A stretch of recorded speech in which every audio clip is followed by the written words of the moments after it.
नमस्कार दोस्तों, मैं अजय सिंह आपका स्वागत करता हूं एसएससी मेकर के यूट्यूब चैनल में। दोस्तों इस वीडियो में आपको बताऊंगा टॉप 25 क्वेश्चन दोस्तों जो साइंस और जनरल अवेयरनेस से लिए गए हैं। दोस्तों ये सारे प्रश्न सभी परीक्षाओं के लिए महत्वपूर्ण है। दोस्तों आप कोई सा भी एग्जाम देंगे आपके पेपर में ये प्रश्न बार बार देखने को मिलेंगे। जो दोस्तों बार बार प्रश्न पूछे जाते हैं पेपर में, रिपीट करते हैं, उन्हीं प्रश्नों को दोस्तों इस वीडियो में शामिल किया हूं। तो आइए दोस्तों देखते हैं टॉप 25 क्वेश्चन। दोस्तों सभी प्रश्न महत्वपूर्ण है, सभी प्रश्नों को आप ध्यान से देखेंगे और याद करते हुए चलेंगे। और दोस्तों आप कमेंट करके भी बताएंगे इन 25 प्रश्नों में से आपको कितने प्रश्न आते थे। तो देखिए दोस्तों, पहला प्रश्न मोस्ट इंपोर्टेंट प्रश्न है, बहुत बार पेपर में पूछा गया प्रश्न है दोस्तों, गोबर गैस का प्रमुख घटक क्या है? Propane, butane, methane, ethylene. तो दोस्तों इसका सही आंसर हो जाएगा मीथेन, गोबर गैस का प्रमुख घटक है। पेपर में बहुत बार ये प्रश्न पूछा जा चुका है। नेक्स्ट क्वेश्चन देखिए दोस्तों, दूसरा प्रश्न भी मोस्ट इंपोर्टेंट प्रश्न है। प्रश्न है ओजोन परत का अवक्षय मुख्यतः किस कारण से होता है? तो दोस्तों इसका आंसर सही हो जाएगा ऑप्शन नंबर डी, क्लोरोफ्लोरोकार्बन के कारण ओजोन परत का अवक्षय होता है। ठीक है, तो इसे भी याद रखेंगे। नेक्स्ट क्वेश्चन देखिए, अगला प्रश्न भी महत्वपूर्ण है। प्रश्न है झूम कृषि अभी भी कहां प्रचलित है? मिजोरम, नागालैंड, मणिपुर, उपयुक्त सभी। तो इसका दोस्तों आंसर हो जाएगा उपयुक्त सभी, ऑप्शन नंबर डी सही हो जाएगा। मिजोरम में भी प्रचलित है, नागालैंड में भी प्रचलित है, मणिपुर में भी प्रचलित है। यह भी प्रश्न पूछा गया है। अगला प्रश्न देखिए, अगला प्रश्न तो मोस्ट इंपोर्टेंट है, बहुत बार पेपर में यह प्रश्न पूछा जा चुका है। प्रश्न है दोस्तों, रेयान के निर्माण के लिए कच्चे माल के रूप में निम्नलिखित में से किसका प्रयोग किया जाता है? किसके निर्माण में दोस्तों, किसके निर्माण के लिए? रेयान के निर्माण के लिए कच्चे माल के रूप में निम्नलिखित में से किसका प्रयोग किया जाता है? तो दोस्तों इसका सही आंसर हो जाएगा ऑप्शन नंबर ए सही हो जाएगा, सेल्यूलोज का प्रयोग किया जाता है। और ये दोस्तों प्रश्न बहुत बार पेपर में पूछा जा चुका है, आप इसे जरूर याद रखेंगे। नेक्स्ट क्वेश्चन तो मोस्ट इंपोर्टेंट प्रश्न है, अभी पूछा गया प्रश्न है, पिछले वीडियो में भी इस प्रश्न को मैं करा चुका हूं, लेकिन फिर से रिपीट कर रहा है तो देख लीजिए। प्रश्न है लार किसके पाचन में मदद करती है? तो दोस्तों इसका आंसर हो जाएगा स्टार्च के पाचन में मदद करती है। दोस्तों स्टार्च को मंड भी कहा जाता है, याद रखेंगे। कहीं कहीं स्टार्च न लिख के मंड लिख दे तो आप कंफ्यूज नहीं होंगे, स्टार्च और मंड दोनों का मतलब एक ही होता है। ठीक है, तो लार किसके पाचन में मदद करती है? तो मंड के पाचन में मदद करती है या स्टार्च के पाचन में मदद करती है। अगला प्रश्न देखिए दोस्तों, छठा प्रश्न भी महत्वपूर्ण प्रश्न है। प्रश्न है दोस्तों, भारतीय संविधान के किस अनुच्छेद के अंतर्गत केंद्रीय प्रशासनिक अधिकरण यानी कैट के निर्णय को उच्चतम न्यायालय में चुनौती दी जा सकती है? पूछा गया प्रश्न है। तो दोस्तों इसका आंसर क्या हो जाएगा, किस अनुच्छेद के तहत? तो ऑप्शन नंबर ए सही हो जाएगा, अनुच्छेद 323 ए के तहत। इसे भी याद रखेंगे। अगला प्रश्न देखिए, बार बार पूछा जाने वाला प्रश्न है। प्रश्न है दोस्तों, निम्नलिखित में से किसको आरबीसी का कब्रिस्तान कहा जाता है? और ये प्रश्न क्या है दोस्तों, ये प्रश्न मोस्ट इंपोर्टेंट है क्योंकि ये बहुत बार पेपर में पूछा जा चुका है। क्या प्रश्न है, किसको आरबीसी का कब्रिस्तान कहा जाता है? निम्नलिखित में से आपको बताना है किसको आरबीसी का कब्रिस्तान कहा जाता है। तो दोस्तों इसका सही आंसर हो जाएगा ऑप्शन नंबर बी, प्लीहा यानी स्प्लीन को दोस्तों आरबीसी का कब्रिस्तान कहा जाता है। नेक्स्ट क्वेश्चन देखिए, आठवां प्रश्न ही भी बहुत महत्वपूर्ण प्रश्न है। प्रश्न है निम्न में से कौन सी भारत में रबी फसल नहीं है? प्रश्न दोस्तों पूरा पढ़िएगा, क्या कह रहा है, रबी की फसल नहीं है बोल रहा है ना। तो गेहूं रबी की फसल है, जौ रबी की फसल है, रेपसीड क्या होता है, रेपसीड होता है ना सफेद सरसों, वो भी क्या है दोस्तों, गेहूं के साथ ही तो बोया जाता है, ये भी क्या है, रबी की फसल है। जूट क्या है दोस्तों, जूट रबी की फसल नहीं है, जूट खरीफ की फसल होती है। तो कौन सा दोस्तों रबी का फसल नहीं हो जाएगा? ऑप्शन नंबर डी सही हो जाएगा, जूट। ये क्या है दोस्तों, जूट खरीफ की फसल है। अगर जो पूछ ले जूट किसकी फसल है तो ये खरीफ की फसल है। गेहूं जो बहुत बार पूछा जा चुका है किसकी फसल है, तो रबी की फसल है, रेपसीड भी रबी की फसल है।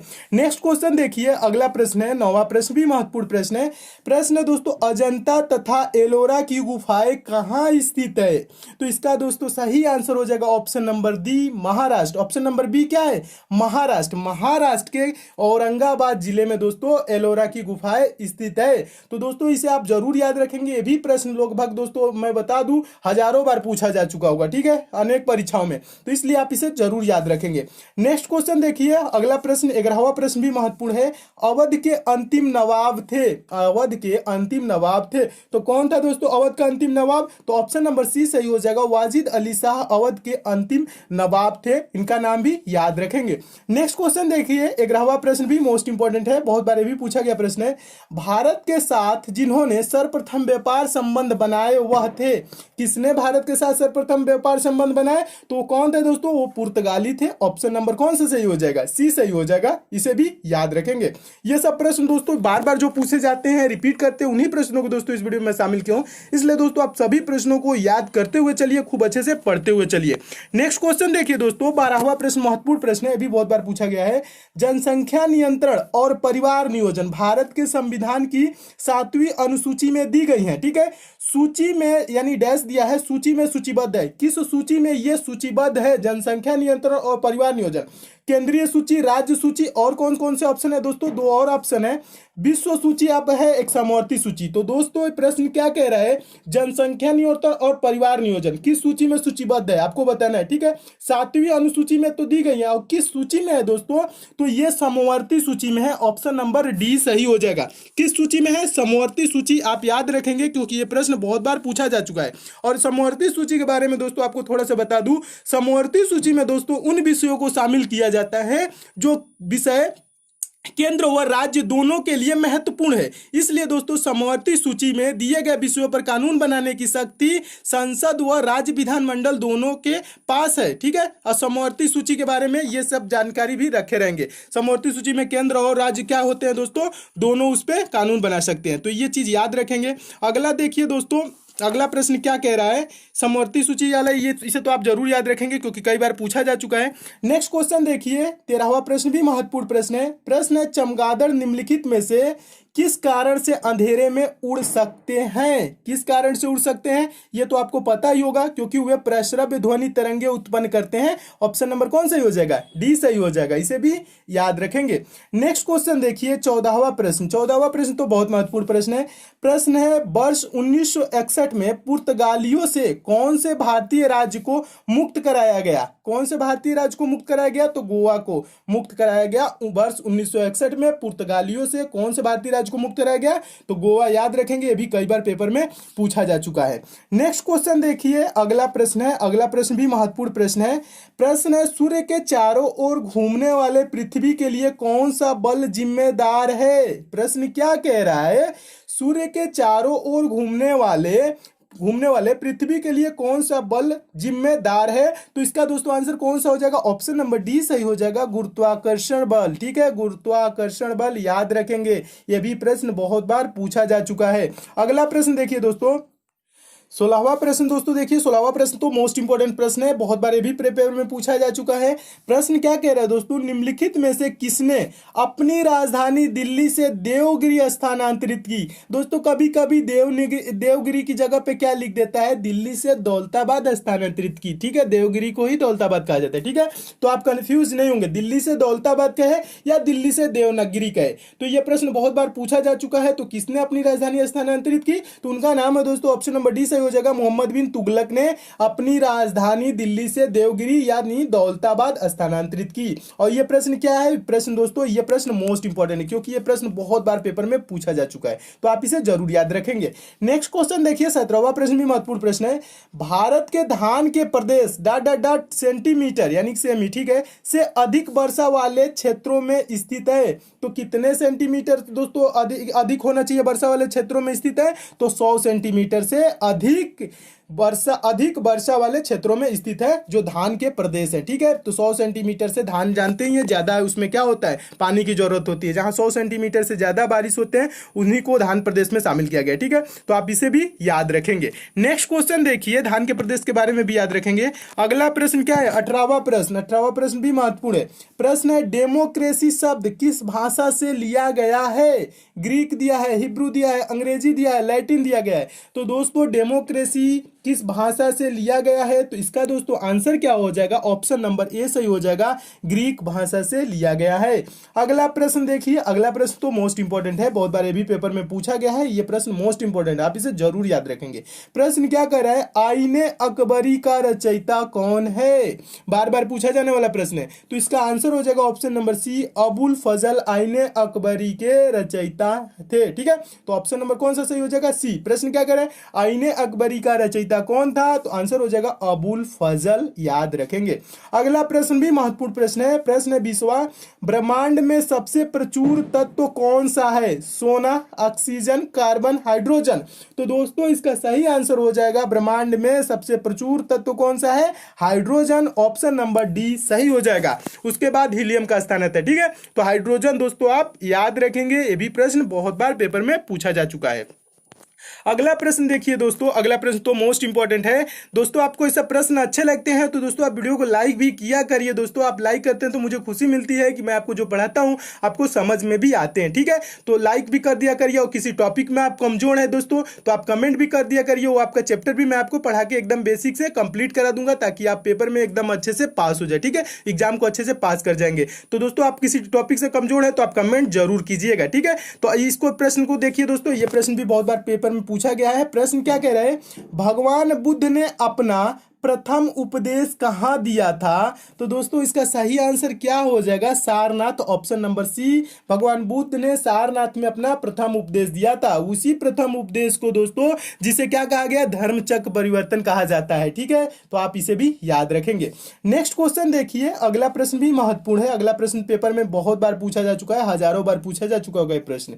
प्रश्न क्या है? भारत के किस राज्य के पास सबसे लंबी समुद्री तट है? तो किसके पास है दोस्तों? तो आंसर हो जाएगा किस राज्य के पास? ऑप्शन नंबर बी सही हो जाएगा, गुजरात राज्य के पास। और उस समुद्री तट की दोस्तों तटीय सीमा की लंबाई कितनी है? तो 1214 यानी 1214.70 किलोमीटर उसकी लंबाई है। कितना? 1214 याद रखेंगे, 1214.70 किलोमीटर उसकी तटीय क्या है? सीमा है। ठीक है, इसे भी याद रखेंगे, पूछा जाता है। गुजरात की सबसे अधिक है। दूसरे स्थान पे कौन है दोस्तों? आंध्र प्रदेश है। ठीक है, और तीसरे स्थान पे कौन है? तमिलनाडु तीसरे पे, और चौथे पे कौन है? महाराष्ट्र है। ठीक है, तो पहला आप याद रखेंगे गुजरात, ये क्योंकि ये कई बार पेपर में पूछा गया है। अगला प्रश्न देखिए, 23वां प्रश्न भी महत्वपूर्ण है। प्रश्न है, निम्नलिखित में से वह फसल कौन सी है जो जलोढ़ मिट्टी में उगती है और जिसके लिए प्रचुर मात्रा में पानी की आवश्यकता होती है? अभी आपको बताया ना, पानी की आवश्यकता किस फसल के लिए ज्यादा होती है? धान के लिए। और धान किससे होता है? धान क्या होता है? धान से ही चावल होता है। ऑप्शन नंबर कौन सा सही हो जाएगा? सी सही हो जाएगा। प्रश्न क्या कह रहे हैं? निम्नलिखित में से वह फसल कौन सी है जो जलोढ़ मिट्टी में उगती है? तो चावल यानी धान ही होती है जो जलोढ़ मिट्टी में उगती है और जिसके लिए दोस्तों प्रचुर मात्रा में पानी की आवश्यकता होती है। तो आंसर क्या हो जाएगा? चावल। ऑप्शन नंबर सी सही हो जाएगा, इसे भी याद रखेंगे। नेक्स्ट क्वेश्चन देखिए दोस्तों, 24वां प्रश्न है। 24वां प्रश्न भी महत्वपूर्ण प्रश्न है, भी वही बार बार पेपर में पूछा जाता है, बहुत बार पेपर में पूछा गया है। प्रश्न क्या है? भारत की आत्मा गांवों में निवास करती है, यह कथन किसका है? तो गांधी जी ने कहा था दोस्तों, भारत की आत्मा गांवों में निवास करती है। ऑप्शन नंबर कौन सा सही हो जाएगा? डी सही हो जाएगा, इसे भी याद रखेंगे। अगला प्रश्न मोस्ट इंपॉर्टेंट प्रश्न, बार बार पेपर में पूछा जाने वाला प्रश्न। प्रश्न है दोस्तों, विद्युत चालकता की यूनिट यानी कि इकाई क्या है? तो दोस्तों विद्युत चालक की इकाई क्या होता है? ऑप्शन नंबर कौन सा इसका सही हो जाएगा? ऑप्शन नंबर इसका सी सही हो जाएगा, महो होता है। क्या होता है विद्युत चालकता की इकाई यानी यूनिट? महो होता है, MHO से इसे प्रदर्शित किया जाता है। तो आप इसे भी याद रखेंगे। तो दोस्तों ये रहे आपके 25 मोस्ट इंपॉर्टेंट क्वेश्चन जो आपके पेपर में बार बार पूछे जाते हैं। तो इन प्रश्नों को दोस्तों आप जरूर याद रखिएगा। और दोस्तों आप किसी टॉपिक से कमजोर हैं, किसी चैप्टर में आपको वीक है, तो आप कमेंट भी कर देंगे, तो आपका चैप्टर भी मैं कंप्लीट करा दूंगा। और दोस्तों इसमें और भी क्वेश्चन है, उसको मैं नेक्स्ट पार्ट में करा दूंगा। और ये सब दोस्तों आपको प्रश्न अच्छे लगे हैं तो वीडियो को लाइक दोस्तों जरूर कीजिएगा। लाइक वाला सिंबल नीचे इस टाइप से बना होगा, यहाँ पे आप क्लिक जरूर कीजिएगा। और शेयर वाला सिंबल दोस्तों इस टाइप से बना होगा, आप यहाँ पे क्लिक करके दोस्तों इस वीडियो को शेयर कर सकते हैं। फेसबुक, व्हाट्सएप, टेलीग्राम, जितने भी दोस्तों आपके पास स्टडी ग्रुप हो उस ग्रुप में शेयर भी दोस्तों जरूर कीजिएगा। और दोस्तों नीचे रेड कलर का इस टाइप से सब्सक्राइब लिखा होगा, जो दोस्तों जिन दोस्तों को हमारे वीडियोज की नोटिफिकेशन नहीं मिलती है तो नीचे दोस्तों रेड कलर का सब्सक्राइब पे क्लिक करके दोस्तों चैनल के साथ जुड़ जाइए। और बगल में दोस्तों बेल आइकन का सिंबल बनेगा, बेल आइकन पे प्रेस करके बेल आइकन को भी ऑन कर लेंगे तो बेल आइकन इस टाइप से दिखने लगेगी। इससे क्या होगा दोस्तों, मैं जितने भी इंपॉर्टेंट वीडियो डालूंगा उसकी नोटिफिकेशन आप तक जाएगी। और दोस्तों डिस्क्रिप्शन बॉक्स में टेलीग्राम का लिंक दिया हूं, टेलीग्राम भी आप ज्वाइन कर लीजिएगा, जहां पे मैं इन सब प्रश्नों की PDF देता रहता हूं। तो दोस्तों आप लाइक और लाइक भी कर दीजिएगा, शेयर भी कर दीजिएगा, सब्सक्राइब और बेल आइकन पे प्रेस जरूर कर लीजिएगा। तो मिलते हैं दोस्तों अगले वीडियो में और भी महत्वपूर्ण प्रश्नों के साथ। तब तक के लिए दोस्तों धन्यवाद।